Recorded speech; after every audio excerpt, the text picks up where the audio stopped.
I'm going to give you guys a twofer. First off, Miles Wood gets 2 games for the boarding call on Nemesnikov, which I think is fair. Um, he loses 10 grand with the 2 game suspension, and it's a fair penalty, and it's funny because there people have come in and said that wasn't bad, that was fine, but it wasn't, and the NHL agrees with me that it wasn't. And a game again, 2 games is fine because he doesn't have a previous record. Now he does. So if he does this kind of thing again, then the suspension will go up. But again, people want to come in here and whatever.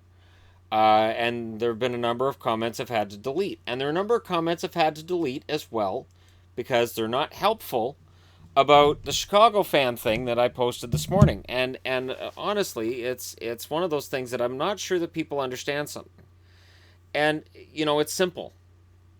When you buy a ticket to go and watch something, you're a guest, but your rights, you don't have freedom of speech. I can't go to a concert and throw things at the band on stage and yell and scream and swear at them and not get kicked out.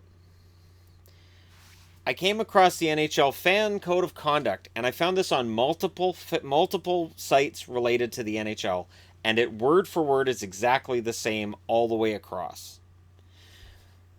First, fans are entitled to enjoy the hockey experience free from disruptive or inconsiderate behaviors or unruly actions. That fan that's sitting across from you that's really, really just cursing and swearing a whole lot because they just feel like it and they're yelling and swearing about whatever with the team, and you're sitting with your kids. That's not the environment for that. Fans may not interfere with the event and or athletes in any manner. So this to me doesn't just say standing in their way so they can't get on the ice. This means if you're distracting the players and you're basically just being a jerk, then you're breaking the rules. Fans shall refrain from using abusive language or obscene gestures. Yeah, yeah, exactly.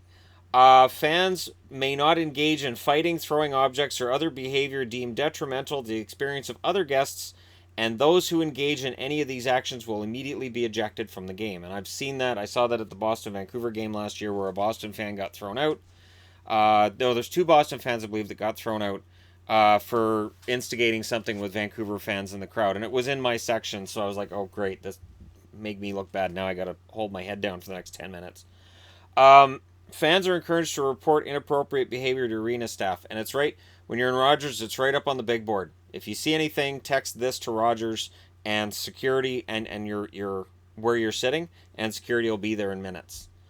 Fans who consume alcohol must do so in a legal/responsible manner. Intervention with impaired fans will be held in a prompt, safe manner. Fans shall comply with requests from arena staff regarding arena operational and emergency procedures. That's pretty standard. Buildings on fire. I don't care. I'm going to sit here. I paid for my ticket. I'm not going anywhere. Fans may not engage in an unauthorized commercial activity on property. That's why I can't shoot a video while I'm there, because that's unauthorized commercial activity. Violation of this code may result in ejection without a ticket refund. So, I've taken it verbally for 2 things for the last 24 hours. 2 videos that have got like a bunch of downvotes, but I stand my ground on this. Fans don't have the right to just walk in and say anything. Sports are a family-related environment. How many little kids do you see sitting there? And just because you think it's okay to curse and swear in front of my kids doesn't mean I think it's okay to curse and swear and throw things in front of my kids. There's, and it's something I tell my oldest. You're the example. You're the one that the younger ones are watching. So try to be the good example, because kids pick up behaviors. They pick up words. They pick up things. And I've seen that for decades, where kids will pick up things they see on TV, things they hear from strangers even, and they'll be like, oh, that's kind of fun. Look, he's losing his mind and cursing and swearing. I could do that too. And you have to kind of step in and go, well, that's not actually how you're supposed to behave. And it's funny because people say, oh, that's how I enjoy the game. Well, that's not in the code of conduct. You can get thrown out for that. And if I go to wrestling on Friday and somebody's yelling and screaming and swearing about this and that, they can get thrown out. In wrestling 30 years ago, yeah, you could get away with it. because wrestling 30 years ago wasn't really a kid thing. It was more adult oriented in its audience and in its aim. But right now, yeah, it's a kid thing. If I'm going to a WWE event on Friday, and if I go to that and I yell and scream and curse and swear, I'll get thrown out. I have no doubt in my mind. I'm going to be in the lower bowl. I'll get thrown out. And again, concert, you can't go into, you go into a movie theater. You pay your money to watch a movie. You can boo the movie. You might be able to say a couple things, but if you're really loud and you're talking about how stupid it is and this is dumb and you're going to get thrown out. There's just, this isn't about being politically correct, and that's the part where I find it really weird is people say, oh, politically correct, social justice warriors. This has nothing to do with that. You're at a public event. This isn't a Facebook post. This is a public event. This is an event that is being broadcast, at very least regionally, rebroadcast on Rogers in Canada and various services throughout the rest of Canada and the States, rebroadcast to places in Europe in many cases. So your conduct and the words you're using getting broadcast around the world will reflect on the National Hockey League. They have a code of conduct for that reason. It's a real thing. Do they always enforce it? No. But do they have the right to enforce it? Absolutely. Freedom of speech is not a thing when you're on private property at a sporting event. And even if it's public property, that sporting event is being run by that team. And they have the right to say, that guy, out. And I've seen it. I've seen it at wrestling. I've seen it at hockey.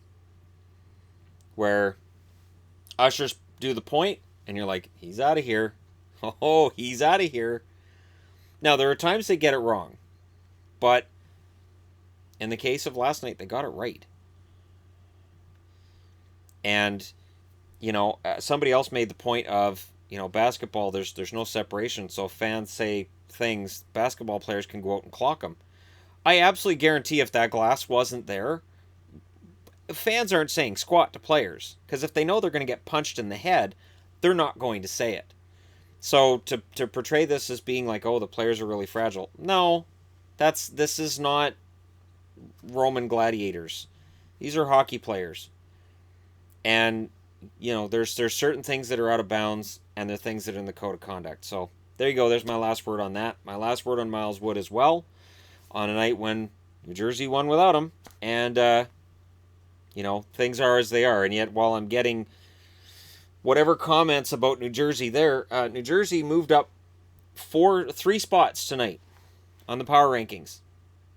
Based on results today, they moved up 3 spots. So while people are still going to be angry about my power rankings from last night, tonight they now sit at 14th. So, like I said last night, they change from day to day. They change constantly, and it's that screenshot that basically, it's how I see it, is it's like a screenshot every Saturday of here's where everybody is, and then people get upset. And over half the league's fan bases have claimed that I'm biased for or against. And in some cases, I'm for or against the same teams, depending on the week. It's so weird. But there you go. My last word on both topics. Hopefully Wood learns from this and cleans up his game. And hopefully, as fans, we can have a mature dialogue about this kind of thing. And I haven't seen a mature dialogue in some of the comments that have been in that other video. And, honestly, and keep this in mind, that while we're on this YouTube, basically YouTube has been, doing the monetization thing with videos and covering certain subject matter. They have hinted that the next step is going to be the comment section, and that comments that are of an offensive nature could lead to issues for the channel that those comments are posted on. So keep that in mind, because remember, they don't warn me when they do this stuff. They just do it. So I don't try to be anything other than successful. So when I'm doing this, I'm trying to make sure that the channel is successful. And again, freedom of speech is it's this nebulous thing, But when you're on a platform, when you're in a website, when you're at a sporting event, when you're at a movie, when you're at a concert, that's not where it exists, because you have bought a ticket, or you have signed a terms of service with these entities saying, I will behave in this manner. Nobody reads terms of service. I get that. But you're still bound by them. And I used to work for Microsoft, so I had to go over that quite a bit with customers. But thank you guys for watching. Thank you guys for sitting through this. Again, this is my last comment on both topics. I wanted to wrap them up both up in one video. So there you go. We're done on those. I'll get to the review video. I've got some other things to discuss for tomorrow. There's a game on early tomorrow, but I'll probably do the preview in the morning. I'm thinking there's only 6 games on tomorrow, but well, 3 of them are matinees. I should do the preview tonight. Anyways, thank you guys for watching. Thank you guys for getting through this, and I'll talk to you again soon.